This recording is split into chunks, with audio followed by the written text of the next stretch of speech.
حامیم سجدہ سورہ شورى زخرف دخان اور جاسیہ مکی صورتیں ہیں۔ ان صورتوں میں اللہ نے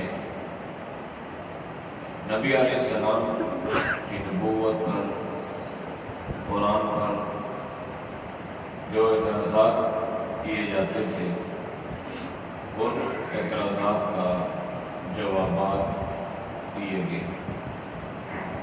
گزشتہ اقوام کا بھی ذکر فرمایا اور بالخصوص آخرت کا ذکر اللہ نے اس میں کیا۔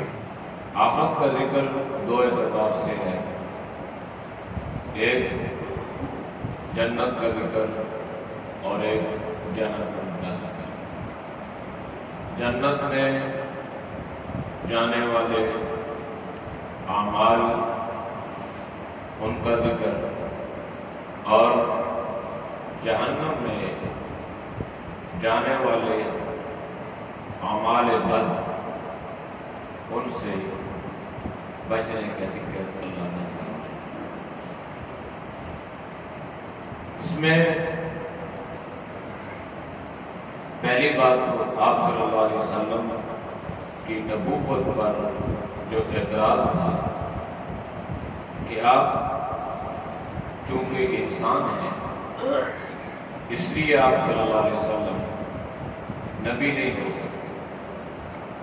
تو تقریباً گزشتہ انبیاء علیہ السلام وہ بھی اسی طرح کی ملی جلی باتیں کہیں گے۔ تو اللہ نے آپ صلی اللہ علیہ وسلم کو فرمایا کہ آپ نے کہہ دیں کہ انسان ہونا نبوت کے منافی نہیں ہے، اس لیے کہ انسانوں کی ہدایت کے لیے اللہ نے انسان کا انتخاب فرمایا۔ انسانوں میں سے جب اللہ کسی انسان کو نبوت کے لیے چنتا ہے تو اس کو اللہ وحی کے لیے انتخاب فرماتا ہے۔ جب کسی کو اللہ وحی دے دیتا ہے تو وہ انسان سارے انسانوں سے افضل، ارفع اور اعلیٰ ہو جائے گا۔ اس لیے اللہ نے فرمایا کہ آپ ان سے کہہ دیں کہ میری طرف اللہ کی طرف سے وحی آتی ہے اور میں تمہیں یہ پیغام دیتا ہوں، یہ سبق تمہیں پڑھاتا ہوں کہ تمہارا الہ جو ہے وہ ایک ہی الہ ہے، لہذا تم اسی کی طرف متوجہ ہو جاؤ اور اسی سے تم اپنے گناہوں کی معافی مانگو۔ باقی جو اللہ کی ذات اور اللہ کی صفات میں اللہ کے غیر کو شریک کرتا ہے اس کے لیے ہلاکت ہے۔ اور جو لوگ زکوٰۃ کی ادائیگی کا اہتمام نہیں کرتے اور آخرت پر وہ یقین نہیں رکھتے تو ان کے کفر میں کوئی شک نہیں ہے۔ ایمان والے جو ہیں وہ ہمیشہ اعمال صالحہ اختیار کرتے ہیں۔ جب کوئی اعمال صالحہ نیک اعمال اختیار کرتا ہے تو اللہ نے اس کے ساتھ یہ وعدہ فرمایا ہے کہ اللہ اسے ایسا اجر عطا فرماتا ہے جو بے انتہا ہے، غیر ممنون ہے۔ پھر اللہ نے فرمایا کہ دیکھو جو آدمی دنیا میں تقوی اختیار کرتا ہے، ایمان لایا، تقوی اختیار کیا، تو اللہ نے فرمایا کہ ہم اسے نجات دے دیتے ہیں۔ نجینا الذین آمنوا وکانوا یتقون۔ پھر جو ایمان بھی نہیں لاتا، تقوی بھی اختیار نہیں کرتا، یہ اللہ کا دشمن ہے، تو فرمایا کہ ہم اللہ کے دشمنوں کو آگ میں اکٹھا کریں گے۔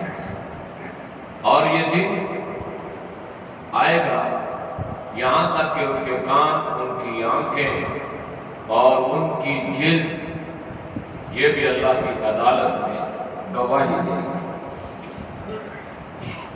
اہل مکہ جو تھے ان کی کوشش یہ تھی کہ لوگ قرآن کے پاس نہ آئیں، قرآن سے دور رہیں۔ اس کے لیے مختلف ہیلے حربے ہتھکنڈے استعمال کرتے ہیں۔ بعض مرتبہ وہ یوں بھی کرتے، لا تسمعوا لہذا القرآن، کافر لوگ کہتے کہ یہ قرآن نہ سنو، والغوا فیہ لعلکم تغلبون، جب قرآن کریم کی تلاوت ہو رہی ہوتی تو یہ کھیل تماشے میں لاہ و لعب میں مصروف ہو جایا کرتے تھے۔ فرمایا کہ ان کی ساری تدبیریں، ساری سازشیں، سارے منصوبے اللہ نے ناکام فرما دی، اور اہل ایمان کو اللہ نے ایمان پر اور اعمال پر یوں استقامت عطا فرمائی کہ حضرات صحابہ جب ایمان لاتے تو ان کے راستے میں بڑی رکاوٹیں، بڑی مشکلات آتی، لیکن ہر رکاوٹ کو عبور کرتے، ہر پریشانی کو دور کرتے، ہر دکھ تکلیف اور صعوبت کو برداشت کرتے۔ اللہ نے فرمایا کہ جب اعمال پر، ایمان پر استقامت اختیار کرو گے تو پھر اللہ کی طرف سے تمہارے اوپر فرشتوں کا نزول ہوتا ہے، اور یہ فرشتے آ کے انسان کو یہ خوشخبریاں سناتے ہیں کہ تمہارے اوپر کسی قسم کا کوئی خوف، کوئی غم اور کوئی دکھ نہیں ہے، اور یہ فرشتے آ کے ان کو جنت کی بشارتیں سناتے ہیں، اور وہ جنت جس کا اللہ نے انسان کے ساتھ وعدہ فرمایا ہے۔ اور یہ فرشتے آ کے انسان سے یہ کہتے ہیں کہ ہم تمہارے ساتھی ہیں، ہم تمہارے ولی ہیں، تمہارے رفیق ہیں، دنیا میں بھی اور آخرت میں، اور تمہیں آخرت میں وہ کچھ ملے گا جو کچھ تمہارے جی میں آئے گا۔ اس لیے علماء فرماتے ہیں کہ اگر یہ دنیا کی زندگی اپنی مرضی سے گزارو گے تو پھر آخرت میں وہ کچھ ملے گا جو اللہ کی مرضی ہوگی، اور اگر اس دنیا کی زندگی کو اللہ کی مرضی سے گزارو گے تو پھر آخرت میں وہ اللہ عطا فرمائے گا جو آپ کی اپنی مرضی ہوگی، جو انسان کے جی میں آئے گا، جو اس کا نفس چاہے گا۔ وَلَكُمْ فِيهَا مَا تَشْتَهِي أَنفُسُكُمْ وَلَكُمْ فِيهَا مَا تَدَّعُونَ، کہ اللہ نے فرمایا تمہیں وہ کچھ ملے گا جو تم چاہو گے اور جس کا تم سے وعدہ کیا گیا ہے، یا جو تم اللہ سے مانگو گے، اس لیے کہ اللہ کی طرف سے تمہاری یہ مہمان نوازی کی جائے گی، گویا ہم اللہ کے مہمان ہوں گے اور اللہ ہماری میزبانی فرمائے گا۔ اور انسان سوچ لے کہ احکم الحاکمین، سارے بادشاہوں کا بادشاہ، اس کے دربار میں اگر کوئی مہمان آئے گا تو اللہ اس کو کتنا اکرام فرمائے گا۔ اس لیے اللہ نے فرمایا نزلا من غفور الرحیم، یہ مہمان نوازی ہوگی اس رب کی طرف سے جو بڑا بخشنے والا اور بہت رحم کرنے والا ہے۔ لہذا دنیا میں کیا کرنا ہے؟ دنیا میں اپنے قول اور اپنے بول کو بہتر بنانا ہے، اپنا قول اور اپنا بول، یعنی جو کچھ آپ نے کہنا ہے وہ بھی بہترین ہو، جو آپ نے بولنا ہے وہ بھی بہترین ہو۔ کون سا قول اللہ کو پسند ہے؟ کون سا بول اللہ کو پسند ہے؟ فرمایا کہ وہ قول، وہ بات جو آپ کی زبان سے نکلی اور اس مقصد کے لیے نکلی کہ دوسرے آدمی کو ہدایت مل جائے اور اس سے اللہ راضی ہو جائے اور وہ جنت میں جانے والا بن جائے، اللہ نے اس کو فرمایا ہے یہ سارے باتوں میں سے سب سے بہترین بات ہے، یہ قول احسن ہے۔ ممن دعا الی اللہ، انسان لوگوں کو اللہ کی طرف بلائے، دین کی طرف بلائے، شریعت کی طرف بلائے، اللہ کی طرف بلائے، صراط مستقیم کی طرف بلائے، اور لوگوں کو گمراہی، ذلت، ضلالت کے راستوں سے بچانے کی فکر کرے۔ صبح سے شام تک انسان بولتا ہے، زبان میں اللہ نے ایسی تاثیر رکھی ہے، ایسی قوت رکھی ہے کہ یہ بولنے سے گھستی نہیں ہے۔ جتنا انسان بولے اس پہ اثر نہیں پڑتا۔ پتہ نہیں صبح سے شام تک انسان کیا کچھ بولتا ہے، لیکن ان بول میں سب سے بہترین بول وہ ہوگا جو اللہ کو پسند اور محبوب ہوگا، وہ بول ہوگا جو آپ نے کسی کو دین کی دعوت دی ہوگی۔ تو یہ مشکل عمل نہیں ہے، اس کے لیے کسی قسم کے اسلحے کا، ہتھیار کا اٹھانا ضروری نہیں ہے۔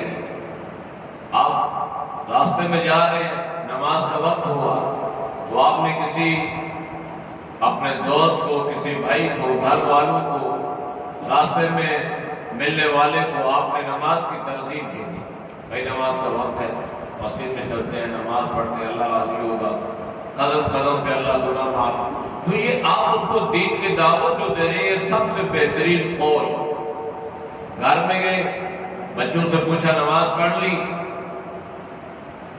تو یہ سب سے بہترین عمل، سب سے بہترین قول۔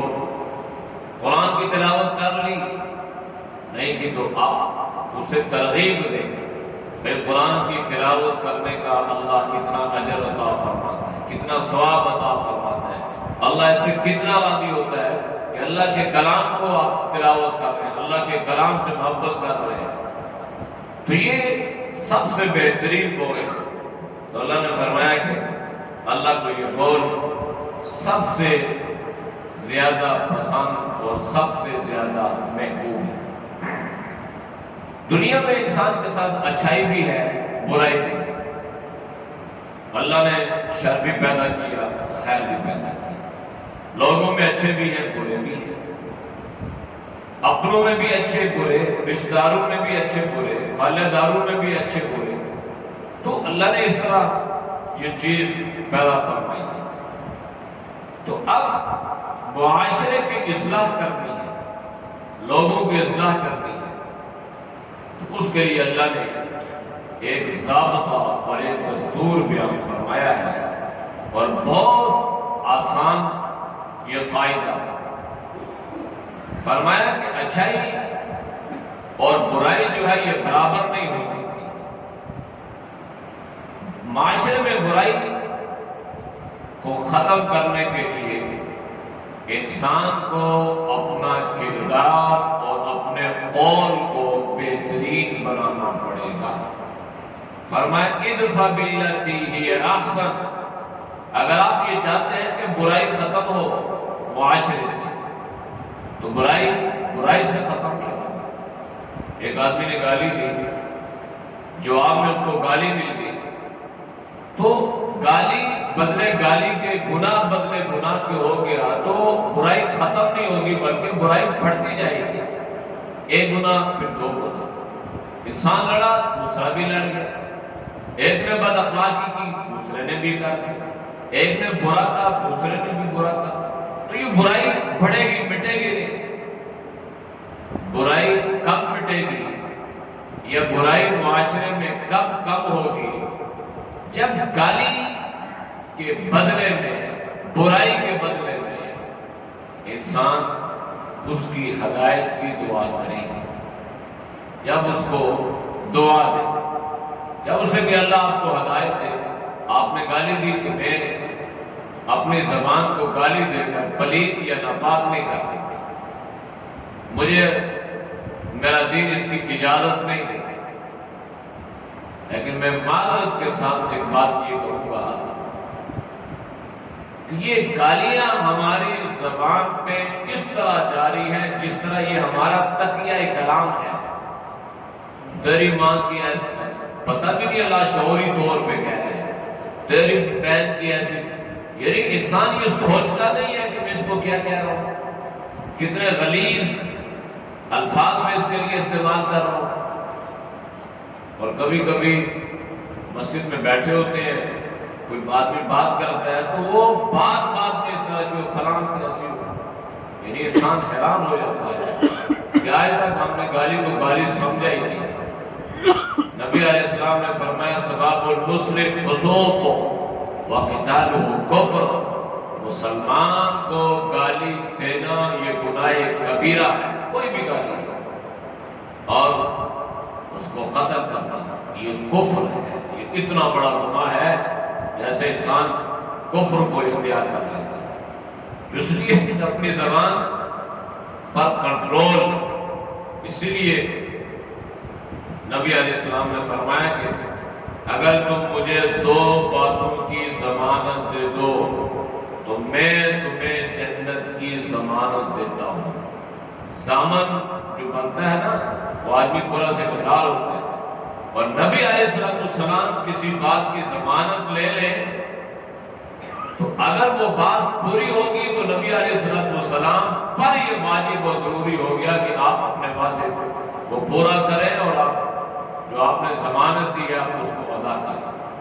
تو آپ نے کیا فرمایا؟ آپ نے فرمایا کہ جو 2 جبڑوں کے درمیان، یعنی زبان کی گوشت کا لوتھڑا ہے، فرمایا کہ اگر تم نے اس کی ضمانت دی نا، اس کو غلط استعمال نہیں کرو گے، بد اخلاقی، گالی، برائی، طعنے، بہتان، غیبت، گانے، یہ ساری چیزیں جو انسان کی زبان سے نکلتی ہے، اللہ کے نبی نے فرمایا کہ اگر اس بات کی ضمانت ہو کہ زبان غلط استعمال نہیں ہوگی تو میں تمہیں جنت کی ضمانت دیتا ہوں۔ اور دوسرا فرمایا کہ شرمگاہ کی، یعنی بدکاری کی طرف، بے حیائی کی طرف، زنا کی طرف نہیں جاؤ گے تو میں اس پہ تمہیں جنت کی بشارت، ضمانت آپ صلی اللہ علیہ وسلم نے فرمایا، ایک بشارت تو خوشخبری سنانا ہے، بلکہ فرمایا میں ضامن ہوں، میری ذمہ داری ہے کہ تمہیں یہ چیز مل جائے۔ اس لیے اپنی زبان کی حفاظت کرنی ہے، اور معاشرے میں برائی کو ختم کرنے کے لیے اچھائی کا اپنانا یہ بہت ضروری ہے۔ پھر ایک وقت ایسا بھی آئے گا کہ سب کے ساتھ اللہ کی طرف لوٹائی ہے۔ موت جو ہے نا، موت جس کو قیامت صغریٰ کہا، مر گیا تو قیامت قائم ہو گئی۔ الہی یرد علم الساعہ، وقت آئے گا کہ انسان کو اس قیامت کی طرف لوٹا دیے جائیں گے، موت قائم ہو جائے گی، اور پھر انسان سے پوچھا جائے گا، سوال کیا جائے گا، این شرکائی، دنیا میں شرک کیا تھا، بدعمالیاں کی تھی، بتاؤ آج کہاں ہیں وہ سارے تمہارے دوست یار جن کے پیچھے تم لگ کے مجھے چھوڑ رہے، اور جن کے پیچھے لگ کے مجھے تم نے فراموش کیا، این شرکائی، کدھر گئے؟ کیا جواب دیں گے؟ خود ہی کہیں گے ہم سے تو وہ دور ہو گئے، پتہ ہی نہیں ہے کہاں چلے گئے، آج تو ہم خود انہیں ڈھونڈ رہے ہیں۔ لہذا اللہ نے فرمائے گا کہ الا انہ بکل شیء محیط، ہر چیز پر علم کا جو مکمل احاطہ ہے وہ اللہ کی ذات ہے۔ سورہ شورى، شورى مشورے کو کہتے ہیں، وہ امر شورى بینکم۔ ہمارے معاشرے میں 2 چیزیں بڑی تیزی کے ساتھ جو وہ جا رہے ہیں، ایک کہتے ہیں استخارہ اور ایک مشورہ۔ اب ہمارے یہاں زیادہ جو رواج چل پڑا ہے وہ استخارے مشورے کا نہیں ہے۔ حالانکہ یاد رکھیں مشورہ کرنا یہ سنت نبوی صلی اللہ علیہ وسلم ہے۔ اللہ کے نبی وحی کے پابند تھے، اللہ کا آرڈر، اللہ کا حکم، اللہ کی طرف سے وحی آتی تھی براہ راست، لیکن اس کے باوجود آپ صلی اللہ علیہ وسلم کو اللہ نے یہ حکم دیا کہ آپ صحابہ سے مشورہ لیا کریں، رائے لیا کریں۔ تو مشورے میں خیر ہے، اس میں برکت ہے۔ مشورے کے بعد جو کام کیا جاتا ہے نا، اس کام میں اللہ برکت عطا کر دیتا ہے۔ استخارہ جو ہے یہ مستحب ہے، جہاں پہ مشورہ ہو جائے وہاں پر استخارے کی ضرورت نہیں رہتی، اور ترجیحات میں مشورے کو اہمیت کرنی چاہیے، اس لیے کہ سنت کا درجہ اوپر ہے اور مستحب کا درجہ بعد ہے، اس لیے یہ اس کا خصوصی طور پر اہتمام کرنا۔ اللہ یجتبی الیہ من یشاء ویہدی الیہ من ینیب، اللہ اپنے بندوں میں سے جس کو چاہتا ہے اس کو چن لیتا ہے، یعنی ہر چیز جیسے دنیا میں انسان چھانٹی کرتا ہے، کوئی بھی پھل ہے، فروٹ ہے، میوہ ہے، اس کو چھانٹی کیا جاتا ہے، اچھی چیز کو الگ کیا جاتا ہے، جو تھوڑی کم ہوتی ہے، جو تھوڑی اچھی نہیں ہوتی اس کو الگ کیا، چھانٹی۔ تو انسانوں کی بھی اللہ نے چھانٹی کی، قلوب کو اللہ نے دیکھا، قلب کو اللہ نے دیکھا، زمین کو اللہ نے دیکھا، تو جس کو چاہا اس کے مقدر میں اللہ نے ہدایت کو لکھ دیا۔ تو یہ جو اللہ نے ہمیں اتنے بندوں میں سے چنا، اور اللہ نے ہمیں مسجد میں آنے کی توفیق عطا فرمائی، اور دین کی بات سننے اور سنانے کی اللہ نے ہمیں توفیق عطا فرمائی، تو یہ اللہ کا انتخاب ہے، اس پہ ہمیں اللہ کا شکر ادا کرنا چاہیے۔ ورنہ ہمارے مسلمانوں میں کتنے مسلمان ایسے ہیں جو عرصہ گزر جاتا ہے مسجد کیا منہ تک نہیں دیکھتے، ان کو پتہ ہی نہیں ہے مسجد کیسی ہے کیسی نہیں ہے۔ یہ افسوس کی بات ہوتی ہے، یہ محرومی کی بات ہوتی ہے، اور اگر اللہ کسی کو نیک اعمال نیک کام کی توفیق عطا فرما دے تو اسے چاہیے کہ وہ اس پہ اللہ کا شکر ادا کرے، اور یہ کہے کہ یا اللہ تو نے میرا انتخاب کیا، تو نے مجھے چنا، اور تو نے ہی میرے قلب کو اس طرف مائل کیا، اور تو نے ہی اللہ میرے دل میں اس کی محبت کو پیوستہ کیا، ورنہ ہم تو اس قابل نہیں تھے۔ وَيَهْدِي إِلَيْهِ مَن يُنِيبُ، جو اللہ کی طرف رجوع کرتا ہے، جو اللہ سے اپنا تعلق مضبوط کرتا ہے، پھر اللہ ہدایت پر اس کو استقامت عطا فرماتا ہے، یہاں تک کہ اس کا خاتمہ بھی ایمان پر اور ہدایت پر ہوتا ہے۔ اللہ پاک ہم سب کو ان باتوں پر عمل کی توفیق نصیب